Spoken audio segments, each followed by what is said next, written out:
Hello everyone, welcome back to the channel Zero to Data Analyst by Shalaka. From today onwards, we are going to start our new series, that is Data Analysis with Python. We have already started the series of Power BI tutorials on my channel. From today onwards, we are going to learn a new skill, that is the Python. आजकल हर एक field में Python जो है वो एक बहुत important skill use होती है, जैसे कि डेटा एनालिसिस हो गया या फिर डेटा साइंस हो गया, डेटा इंजीनियरिंग हो गया, हर एक फील्ड में पाइथन जो है वो रिक्वायर्ड है। तो पहले हम लोग देख लेते हैं एक्चुअली डेटा एनालिसिस मतलब क्या होता है। So what is data analysis? तो बेसिकली डेटा एनालिसिस क्या होता है? एक सिस्टमेटिक प्रोसेस है जिसके अंदर हम लोग डेटा को कलेक्ट करते हैं, डेटा को क्लीन एंड ट्रांसफॉर्म करते हैं। ठीक है, क्यों करते हैं? उसमें से हमें एक यूजफुल इंफॉर्मेशन जो है वो फाइंड आउट करनी है। डेटा के अंदर अगर कुछ पैटर्न्स है, कोई यूजफुल इंसाइट्स है, तो वो हमें फाइंड आउट करने हैं सो दैट वो हमें सपोर्ट कर सके इन डिसीजन मेकिंग। ठीक है, सो डेटा एनालिसिस क्या करता है? Help to transform the raw data, unstructured data into the actionable insight that organization can use to solve the problem, evaluate the performance and make the prediction about the future outcomes. ठीक है, data को transform क्यों करना है हमें? So that उसमें से हमें ऐसा कुछ आउटपुट मिल सके जिसका यूज करके हम लोग प्रॉब्लम्स को सॉल्व कर सके, हमारा करंट परफॉर्मेंस जो भी है उसे इवैल्यूएट कर सके, इंक्रीज कर सके, या फिर फ्यूचर आउटकम के रिगार्डिंग कुछ डिसीजन जो है वो ले सके। सो बेसिकली ये जो हमारी डेटा एनालिसिस की प्रोसेस है, इसके अंदर टोटल 6 इंपॉर्टेंट स्टेप्स आती है। फर्स्ट स्टेप है हमारा define the objective, second step है डेटा कलेक्शन, थर्ड स्टेप है data cleaning and data processing, fourth step है हमारा exploratory data analysis, fifth step है statistical analysis and sixth step है हमारा विजुअलाइजेशन एंड कम्युनिकेशन। सो जो फर्स्ट स्टेप है हमारा डिफाइन द ऑब्जेक्टिव, इसके अंदर हम लोग क्या फाइंड आउट करते हैं?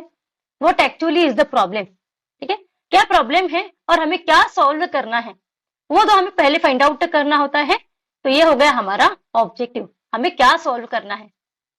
सेकंड स्टेप जो है हमारा वो है डेटा कलेक्शन। ठीक है, हम लोग क्या करते हैं? मल्टीपल डेटा सोर्सेस को कनेक्ट करते हैं टू गैदर द डेटा। ठीक है, डेटा हम लोग में भी एक्सेल से ले सकते हैं, एसक्यूएल डेटाबेस से ले सकते हैं, या फिर क्लाउड सर्विसेज से ले सकते हैं। मल्टीपल सोर्सेस को हम लोग कनेक्ट करते हैं एंड डेटा को गैदर करते हैं या फिर कलेक्ट करते हैं। ये है कोई हमारी सेकंड स्टेप डेटा कलेक्शन की। थर्ड स्टेप जो है बहुत इंपॉर्टेंट है, जो कि है हमारी data cleaning and data processing. हमारे पास जो भी रॉ डेटा अवेलेबल है, ठीक है, वो रॉ डेटा को पहले हमें क्लीन करना पड़ता है, ट्रांसफॉर्म करना पड़ता है। ठीक है, जो भी डेटा है उसके अंदर नल वैल्यू हो सकते हैं, एरर हो सकता है, या फिर डेटा जो है परफेक्ट फॉर्म में नहीं हो सकता है। तो हम लोग क्या करते हैं? क्लीनिंग एंड प्रोसेसिंग के अंदर उसमें से नल वैल्यूज, एरर्स को हैंडल करते हैं एंड डेटा को परफेक्ट फॉर्म में कन्वर्ट करते हैं। जो हमारी फोर्थ स्टेप है या फिर फिफ्थ स्टेप है, जो कि हमारे एक्सप्लोरेटरी डेटा एनालिसिस है या फिर स्टैटिस्टिकल एनालिसिस है, इसके अंदर हम लोग क्या करते हैं ना, बेसिक स्टैटिस्टिक्स को कंप्यूट करते हैं। समझो मुझे mean, median, average, variance find out करना है, वो हम लोग फाइंड आउट करते हैं। रिलेशनशिप्स को बिल्ड करते हैं एंड कोरिलेशंस को फाइंड आउट करते हैं। लास्ट स्टेप जो है हमारी विजुअलाइजेशन एंड कम्युनिकेशन। ये वाली स्टेप के अंदर हम लोग क्या करते हैं? डेटा को विजुअलाइज करते हैं। ठीक है, डेटा को विजुअल्स के अंदर कन्वर्ट करते हैं, जिसके लिए हम लोग बीआई टूल्स का यूज करते हैं, जैसे कि पावर बीआई हो गया या फिर टैब्ल्यू हो गया। लेकिन पाइथन के अंदर भी हम लोग डेटा को विजुअलाइज कर सकते हैं। डेटा एनालिसिस के लिए मल्टीपल टूल्स जो है वो अवेलेबल हैं।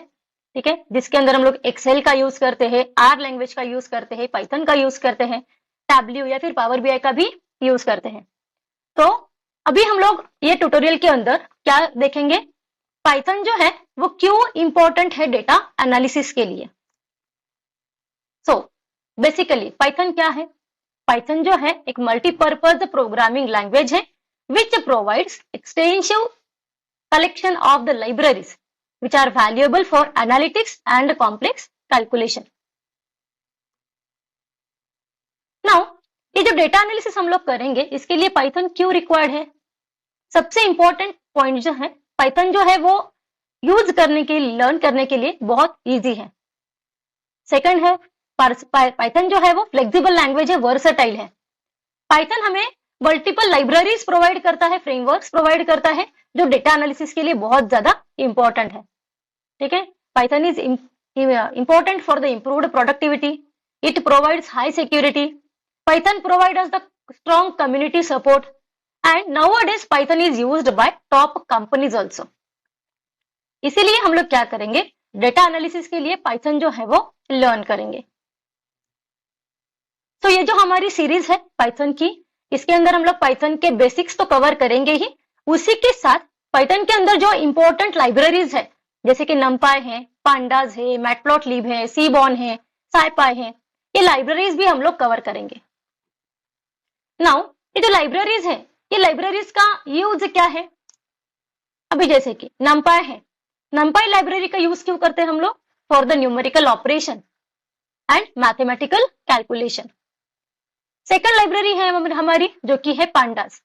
ठीक है, पांडास को हम लोग यूज करते हैं इफिशिएंट डेटा मैनिपुलेशन के लिए, डेटा क्लीन करने के लिए and analysis of the structured data. Matplotlib and seaborn, ये जो दो लाइब्रेरीज है उसका यूज करके हम लोग विजुअल्स क्रिएट करते हैं, डेटा विजुअलाइज करते हैं. जिस तरह से हम लोग पावर बीआई या फिर टैब्ल्यू में डेटा को विजुअलाइज करते हैं, उसी तरह से पाइथन के अंदर ये दो लाइब्रेरीज जो है मैटप्लॉटलिब एंड सीबॉन, उसका यूज करके हम लोग डेटा को विजुअलाइज करते हैं. एंड साइपाई, ये वाली लाइब्रेरी जो है वो हम लोग साइंटिफिक एंड टेक्निकल कंप्यूटिंग के लिए यूज करते हैं for advance statistical analysis also. So from next tutorial onwards, we are going to start actual Python tutorials. So stay tuned for the upcoming tutorials and please like, comment, share and subscribe. And for any queries, doubt, please comment. Till then, thank you.